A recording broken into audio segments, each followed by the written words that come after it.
Hello नमस्कार ये दोस्तों, अपने YouTube चैनल जियो स्टडी में एक बार फिर से आपका तहे दिल से स्वागत करते हैं। आपने सुना होगा, 2-3 दिन से सुन रहे होंगे, नहीं सुने हैं तो अब सुन लीजिए। 2-3 दिन से पूरे देश के अंदर एक प्रधानमंत्री ने एक स्कीम लॉन्च की है जिसका नाम है अग्निपथ। ठीक, ये बहुत ज़्यादा वायरल हो रही है पूरे देश में। इसका भरपूर विरोध भी किया जा रहा है। युवा सोच रहे हैं कहीं ना कहीं हमारे साथ खिलवाड़ किया जा रहा है। इसके ऊपर चर्चा करेंगे अगले वीडियो में, लेकिन इस वीडियो में अपन चर्चा करेंगे कि ये क्या है, इससे क्या क्या अपने को मिलने वाला है, इससे युवाओं को क्या क्या फ़ायदे होने वाले हैं, सरकार को इससे क्या फ़ायदा होने वाला है उसकी चर्चा करेंगे। क्या सैलरी मिलेगी, कहाँ पर अपने को जॉब मिलेगी, ठीक है, किस बेस पे अपने को इसमें लिया जाएगा, वो भी उसके ऊपर भी सारी चर्चा करेंगे। इसमें कितने % लोगों को लिया जाएगा, कितने % लोगों को वापस सेवा से निवृत्त कर दिया जाएगा, उसके ऊपर भी चर्चा करेंगे।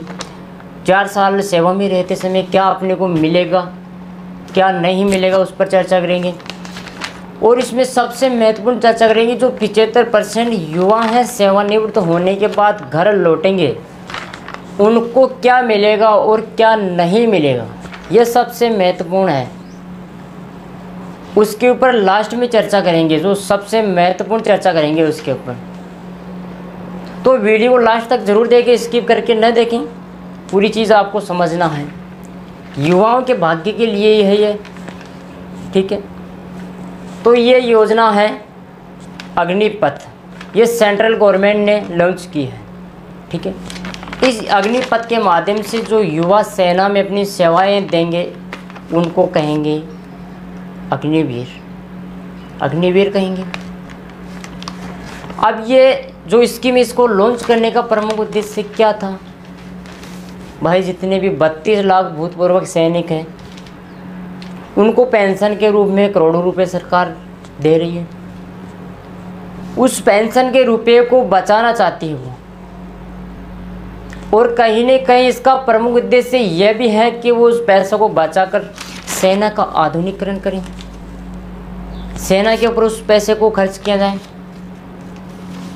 आधुनिक हथियारों पर खर्च किया जाए, ठीक है। कहीं ना कहीं इसके दोहरे उद्देश्य हैं सरकार के नज़र में, ठीक है। आपने देखा होगा, नहीं देखा है, अगर आपको नहीं मालूम है तो मैं बता देता हूँ। सरकार का जो रक्षा बजट है केंद्र सरकार का, उसमें से 28% जो बजट होता है वो सैलरी के रूप में दे देती है सरकार, और 26% सेवानिवृत्त हो चुके हैं उनको पेंशन के रूप में देती है। तो कहने का तात्पर्य कहीं ना कहीं ये है कि आधा जो बजट होता है रक्षा बजट, उसका आधा बजट तो वो सैलरी और सेवानिवृत्त के पेंशन के रूप में भी दे देती है। तो इसको वो बचा कर क्या करना चाहती है? आधुनिकीकरण करना चाहती है। ये तो होगी इसकी बात। अब ये भर्ती कैसे होगी, किस आधार पर होगी, उसकी चर्चा करेंगे। इस भर्ती के अंदर हर साल 2 बार भर्तियां निकलेगी। 46,000 लेगी अब की बार, 90 दिन के अंदर टारगेट रखा है, और अगले साल से ये 50-50 हज़ार की 2 बार भर्तियां निकलेगी। उनमें युवाओं को सेना में भर्ती किया जाएगा। तीनों सेनाओं के लिए ही ये भर्ती होगी। थल सेना को छोड़कर बाकी बची दोनों सेनाओं में महिलाओं को भी मौका दिया गया। यह सबसे महत्वपूर्ण बात है महिलाओं के पक्ष में। इसके बाद 10वीं और 12वीं पास होना अनिवार्य है। पहले लिखित के आधार पर फिजिकल और मेडिकल के आधार पर चयन होता था, लेकिन यहाँ पर मेडिकल और फिजिकल के आधार पर उनमें पास होंगे उनको ही क्या होगा, सेना में शामिल किया जाएगा। युवाओं से आवेदन लिए जाएंगे। आवेदन लेने के बाद में उनका जो मापदंड जो तय कर रखे हैं, ठीक है, मौजूदा नियम है फिजिकल और मेडिकल के लिए, उनके आधार पर चयन होगा। उसमें कोई हेरा फेरी नहीं होगी, वो एज इट इज़ रहेंगे, ठीक है। इसके बाद आप सोच रहे होंगे अपने को ये जॉब कहाँ पर मिलेगी? भाई ये तो सरकार है, किसी भी राज्य में कहाँ पर भी किसी भी यूनिट में आपको जॉब मिल जाएगी, ठीक है। किसी कार्यालय में मिल जाएगी, किसी संस्थान में भी आपको जॉब मिल जाएगी, वो सरकार के रक्षा मंत्रालय के ऊपर डिपेंड है कि वो आप कहाँ पर जॉब देंगे वो आपको, ठीक है। इसमें एक उसका प्रमुख उद्देश्य एक और है, जो पहले अंग्रेज़ों के ज़माने से चल रही थी, जो अलग अलग यूनिट हुआ करती थी, जिसे जाट, ठीक है, जाट यूनिट, राजपूत यूनिट हुआ करती थी, रेजिमेंट्स हुआ करते थे, लेकिन नहीं, सिख रेजिमेंट्स, वो रेजिमेंट्स ख़त्म हो जाएंगे। वो जाति के आधार पर, क्षेत्रवाद के आधार पर पहले चयन हुआ करता था सेना में, वो सिस्टम ख़त्म हो गया। सबसे अच्छी बात ये है, क्योंकि जिसमें जो बंदा सेलेक्ट होगा वो किसी भी यूनिट में जा सकता है। पहले वाला सिस्टम जो जातिवाद, क्षेत्रवाद के आधार पर लिया जाता था, उसको ख़त्म कर दिया। ये अच्छी बात है। अब आप सोच रहे हैं कि इसमें कितनी सैलरी मिलेगी? इसमें सैलरी मिलेगी, सरकार ने सैलरी फिक्स कर रखी है 30,000 रुपये पर मंथ पहले साल। दूसरे साल की जो सैलरी मिलेगी वो 33,000 रुपये पर मंथ। तीसरे साल की सैलरी है वो 36,000 रुपये। चौथी साल की सैलरी है 40,000 रुपये। ये सरकार ने फिक्स कर रखा है। अब इसमें से 30% DAPA जो कटता है, जो वर्तमान में भी जो कर्मचारी हैं उनका कटता है, और वो जो कटा हुआ जो फंड है वो जब वो रिटायर्ड होते हैं तो उस वक्त मिलता है। वही सिस्टम यहाँ पर है। यहाँ 30% उनका, मतलब 30,000 रुपये उसकी सैलरी है, तो उसमें उसका 30% 9,000 रुपये के आसपास कट जाए, और बाकी 21,000 रुपये उसको सैलरी मिलेगी। और बाकी जब वो सेवा से निवृत्त होंगे तब एक मुफ्त राशि मिलेगी, जो आगे चर्चा करेंगे कितनी राशि मिलेगी उसकी भी। अब ये तो होगी उसकी सैलरी की बात। पहले साल जो सैलरी मिलेगी 4.76 करोड़ रुपए, लाख रुपए मिलेंगे। और जो चौथे वर्ष है उसमें सैलरी मिलेगी उसको, सरकार ने बताया उसको 6.7 लाख रुपए उसको सैलरी मिलेगी। ये तो होगी उसकी सैलरी की बात। अब इसमें नया क्या जोड़ा गया है उसकी बात करेंगे। नया इसमें ये जोड़ा गया है कि भाई पहले औसत वर्ष ज़्यादा थी उम्र अपने सैनिकों की, लेकिन इसमें क्या है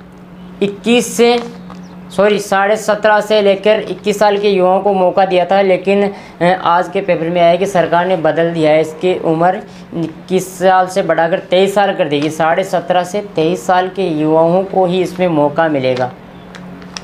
तो अब ज़्यादा युवा फौज में शामिल होंगे तो इसकी औसत आयु क्या हो जाएगी, कम होकर लगभग 26 के आसपास ही हो जाएगी। हर देश में औसत आयु अलग अलग होती है। अमेरिका के अंदर देखें तो उनकी औसत आयु सैनिकों की है 26 वर्ष। ब्रिटेन के सैनिकों की देखें तो उनकी औसत आयु है 30 वर्ष। तो अपने 26 वर्ष हो जाएगी अपने देश के सैनिकों की औसत आयु। इसमें जो सेवा अधिकारी की रैंक होते हैं, सेवा अधिकारी के जो रैंक के अधिकारी होते हैं, उनसे नीचे इनको पोस्ट मिलेगी। जो अधिकारी अफसर बनते हैं सेना में, उनके लिए नहीं है ये स्कीम। उनका तो चयन जो होगा वो जो नियम जो मौजूद में बने हुए हैं, ठीक है, लिखित चयन होगा, लिखित और फिजिकल मेडिकल के आधार पर होगा, उसी के आधार पर ही लिया जाएगा, ठीक है। तो यहाँ पर क्या है, जो 100% युवा लेंगे उसमें 25% युवाओं को क्या करेंगे, वो 4 साल के बाद में भी जो मापदंड जो सरकार तय करेगी तो उनको परमानेंट नौकरी दे देगी, और 75% युवाओं को क्या करेगी, वापस सेवा से निवृत्त कर देगी, ठीक है। अब जो नए जो युवा उसमें फौज में लगेंगे, इस स्कीम के माध्यम से अग्निवीर होंगे, उनको अलग से रैंक होगी, उनकी अलग अलग रैंक होगी। ये नया जोड़ा गया उसके अंदर, और उनके अलग अलग प्रतीक चिन्ह होंगे। ये भी क्या है, नया जोड़ा गया है। अब बात करते हैं 4 साल अगर सेवा में अगर रहेंगे तो अपने को क्या क्या मिलेगा और क्या क्या नहीं मिलेगा। सबसे पहले मैं यहाँ क्लियर कर देता हूँ, अगर आप 4 साल सेवा में रहेंगे तो आपको जो वर्तमान में मौजूद जो नियम है उनके मुताबिक जो सैनिकों को जो सुविधा मिल रही है वो सारी सुविधाएं मिलेगी। उसमें कोई हेरा फेरी नहीं की है सरकार ने, ठीक है। आपको सम्मान मिलेगा, कम उम्र में आसानी से नौकरी मिल जाएगी। जो गरीब युवा है, जो पढ़ नहीं पा रहा है, ठीक है, 4 साल तक 5 साल तक वो निराश होकर जा रहा है, वो भी एक फिजिकल और मेडिकल के आधार पर अपना चयन हो सकता है, उसका भी उसका भविष्य सुधर सकता है। इसमें वो जो युवा हैं जो जिनकी आईक्यू लेवल थोड़ा 60-70 के आसपास है, 90 के आसपास है, जो कमज़ोर हैं मानसिक रूप से, ठीक है, उनके योग्यता मानसिक योग्यता कमज़ोर है, ठीक है, एबिलिटी कम है, याददाश्त कम है, ठीक है, वो बंदे भी फिजिकल के आधार पर मेडिकल के आधार पर सेना में शामिल हो सकते हैं, आर्थिक स्थिति सुधार सकते हैं, ठीक है। मैंने बता दिया उसमें नया क्या जोड़ा गया है। नया ये जोड़ा गया है 4 साल जब सेवा में रहेंगे, ठीक है, अगर वो विकलांग हो जाता है, सपोज करो कि 2 साल सेवा की, उस 2 साल के बाद में अगर वो बाय द वे विकलांग हो जाता है तो उसको राशि मिलेगी, मुआवजा मिलेगा। वो कितना क्या मिलेगा, अगर वो 100% अगर विकलांग हो जाता है तो उसको 44 लाख रुपए मिलेंगे। अगर वो 75% हो जाता है तो उसको 25 लाख रुपए मिलेंगे। अगर वो 50% विकलांग हो जाता है तो उसको मिलेंगे 15 लाख रुपए। इसके साथ सबसे महत्वपूर्ण बात और ये है, अगर वो घर पे रहेगा विकलांग होने के बाद में तो भी उसको 2 साल बच गए तो उस 2 साल की सैलरी भी ही उसको मिलेगी। ये सबसे महत्वपूर्ण बात है। एक चीज़ और जोड़ी गई है, अगर ऐसा होना नहीं चाहिए लेकिन ये सेना का देश की रक्षा का मामला है, अगर भगवान की कुदरत हो जाए, अगर ऐसा हो जाए, बुरा हो जाए, हम तो ये चाहते हैं ऐसा न हो, लेकिन हो भी जाए तो मृत्यु हो जाए अगर किसी सैनिक की सेना में रहते, सपोज करो कि वो 2 साल तक सेना में रहा और इसकी मृत्यु हो गई, वो शहीद हो गया, तो उस शहीद का दर्जा तो उसको मिलेगा। सरकार से आर्थिक सहायता मिल रही थी वो पहले से जैसे एज इट इज़ वो मिलेगी। सरकार ने कहा है कि अगर ऐसी मृत्यु हो जाती है तो उसको शहीद का दर्जा और साथ ही साथ उसको 1 करोड़ रुपए का पैकेज मिलेगा घर वालों को। इसमें 44 लाख रुपए कैश मिलेंगे उसको और 48 लाख रुपए का बीमा कवर उसको मिलेगा। अच्छी बात है ये। एक युवा अगर 4 साल सेना में अगर सेवा दे के आता है तो उसको कम से कम 15 से 20 लाख तक रुपए तक उसकी सैलरी हो जाएगी 4 साल की। उसके साथ जब वो सेवा से निवृत्त हो जाएगा, 4 साल पूर्ण करने के बाद में जब घर लौटेगा तो उसको 11,71,000 रुपये उसको मिलेंगे, लगभग 12.25 लाख रुपये सेवा से निवृत्त होने के बाद में मिलेंगे। अब सबसे महत्वपूर्ण बात ये थी कि 75% घर पर आएंगे उनको क्या मिलेगी सुविधा, क्या नहीं मिलेगी, उनको क्या लाभ हुआ क्या नहीं हुआ, उसकी चर्चा कर लेते हैं। और भाई जो 25% बच्चे हैं, 75 आगे 25% बच्चे हैं, वो कुछ मापदंड थे उनके अनुसार वो सीमाओं को उनको उनका वो कर लिया, कहने का मतलब उनका चयन हो गया, जो मापदंड रखे गए थे उनके आधार पर वो पास हो गए। वो 25% वहाँ सेवा में अपनी सेवाएं देते रहेंगे परमानेंट के लिए 15 साल 17 साल जो भी है, बाकी 75% वापस आ जाएंगे। वो थोड़ा सा निराश हो जाएंगे, हम 4 साल जॉब किए अब घर बैठ के अब क्या करें। उनको सबसे बड़ी चीज़ गवर्नमेंट ने दी है तो वो क्या दी है, पहला तो यह है कि वो सेवा से निवृत्त होने के बाद में उनको एक मुफ्त राशि मिलेगी 11,71,000 रुपये, ठीक है, ये उसको मिलेगी। पहला फ़ायदा तो ये है, उसका हो गया। और सरकार विशेष प्रकार का एक सर्टिफिकेट जारी करेगी उनके लिए भी।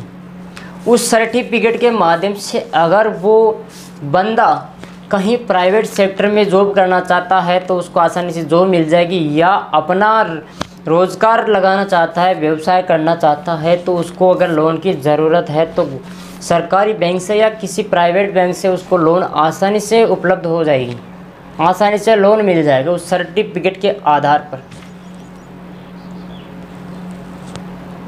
उत्तर प्रदेश है, मध्य प्रदेश, उत्तराखंड जैसे राज्यों के मुख्यमंत्रियों ने साथ ये भी ऐलान कर दिया कि उनसे सेवानिवृत्त होने वाले जो कर्मचारी हैं उनको अपनी नौकरियों में, अपनी पुलिस भर्ती में उनको क्या करेंगे, शामिल करेंगे, उनको वहाँ मौका दिया जाएगा, ठीक है।